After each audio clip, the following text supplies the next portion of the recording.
That's part of what angels do. But what are they exactly? What's the nature of an angel?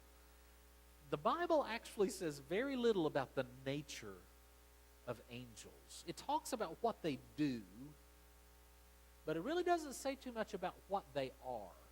It's a little mysterious. Perhaps the closest the Bible comes to telling us what angels are is found in the New Testament book of Hebrews. And it's actually a passage where the writer of Hebrews is quoting from Psalms. So as the writer of Hebrews quotes from Psalms, this is what he says, Hebrews 1, 6 and 7. And again, when God brings his firstborn, it's Jesus, into the world, he says, let all God's angels worship him. In speaking of the angels, he says, he makes his angels winds, his servants flames of fire. Well, that helps a lot, doesn't it? Angels are winds, flames of fire. What on earth does this mean? Angels are likened to wind and fire. Interestingly, at least I think it's interestingly, both of these elements, wind and fire, are elements that do not have a particular form or shape. Wind doesn't have a certain shape, does it? It kind of goes all over the place. A flame doesn't have a particular shape, does it? It just kind of dances around and does its flame thing. So could it be that in this verse it's implying that angels may be able to take different forms as needed? For example, when you see when you read about different accounts of angels in the Bible and see how angels are described, it's not consistent. There are differences.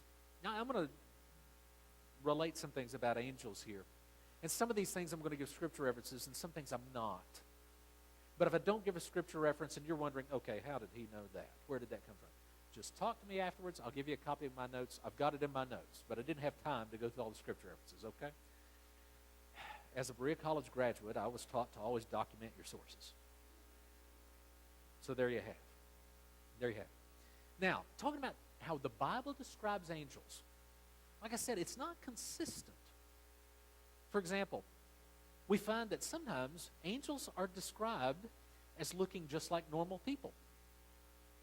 However a normal person is supposed to look, I don't know. I would certainly not present myself as a normal specimen. But angels are described sometimes as looking like normal people. As a matter of fact, they'll show up and folks don't realize they're an angel till later on. Other times, however, angels are recorded as having, listen to this, faces like lightning, eyes like flaming torches, and arms and legs like glowing bronze that's been heated in a furnace. Pretty impressive, pretty powerful. Sometimes angels appear having wings, and sometimes they don't. They're usually described as male, but there is one passage in Scripture where we find angels who appear to be female. Is that maybe some are among us this morning, right? The prophet Zechariah is sharing a prophecy that has to do with a particular basket being used for a particular purpose. And in this prophecy, part of what the prophet says is this: then I looked up, and there before me were two women with the wind in their wings. They had wings like those of a stork, and they lifted up the basket between heaven and earth. Kind of interesting. That's the only example I know of in Scripture where angels are presented as female, but there you go. Sometimes angels don't appear at all, but they're there. Sometimes they're invisible. The Bible will talk about how an angel did this, an angel did that, but nobody present at the event saw it.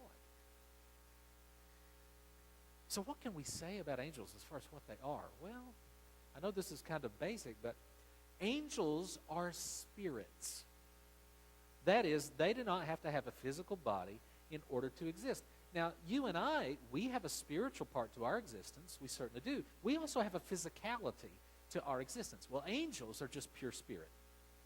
They don't have that physicality. They can appear in different ways, but they are spiritual beings. angels apparently are able to take different forms. Now, why would I spend so much time to make that point? That angels might appear in all sorts of different ways. The reason I've done this is because I think it kind of drives home the significance of that passage in Hebrews 13 where Scripture tells us this. Keep on loving each other as brothers and sisters.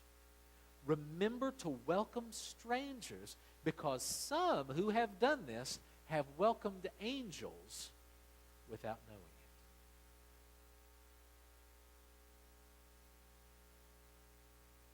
That creepy person who might walk up to you this week asking for money or food could be an angel.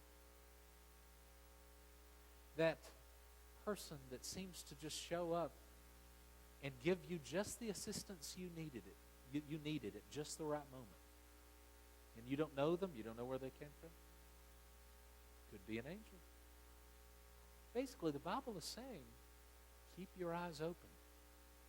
And when you're in the presence of someone, if you don't know where this person's come from, you treat them with respect and courtesy no matter what. Especially in light of the fact that this could be an angel from God. More about angels. In 2 Peter 2:11, angels are said to be stronger and more powerful than humans. They're very impressive. As a matter of fact, when you think about how we present angels, it's really kind of messed up. If you look at how angels are visually represented in our artwork, I'm talking about over the past several centuries, it doesn't really do it justice. Most of the time in artwork, angels are presented in this real soft, gentle, fluttery form. Sometimes they're even babies, and they're always naked. What's up with that? If you're going to have a baby angel, well, I guess maybe they wouldn't need diapers. I don't know. But anyway, sometimes they're presented as naked babies, and they've got the little wings and everything. But everything's all cutesy and fluffy. Even the angel we've got on the graphic up here, it's a very gentle, kind of soft approach. But most of the time, not all the time, but most of the time when angels show up in the stories in the Bible, you know what the first thing is that they have to say?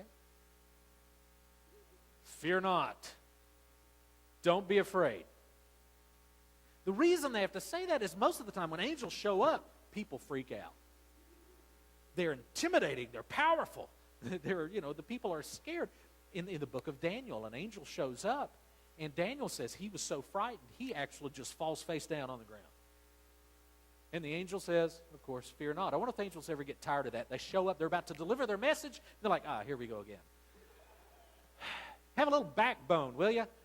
Fear not. But I say that because, we have these representations of all these cute little soft angels, and I'm sure angels can be that way when they choose. But angels are powerful. They're strong. The Bible talks about how there are different types or ranks of angels. For example, we've got cherubim mentioned in Scripture, seraphim. The angel Michael is called an archangel, and one of the, quote, chief princes. The Bible doesn't go into much detail about that, and sometimes people have, in centuries past, especially during the Middle Ages, they'll develop all these complex hierarchies of angels and all this stuff. The Bible doesn't do that.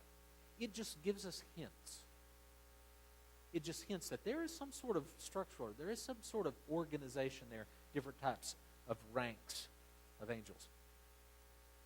Other things about angels. According to Matthew 22:30, Jesus said, angels do not marry.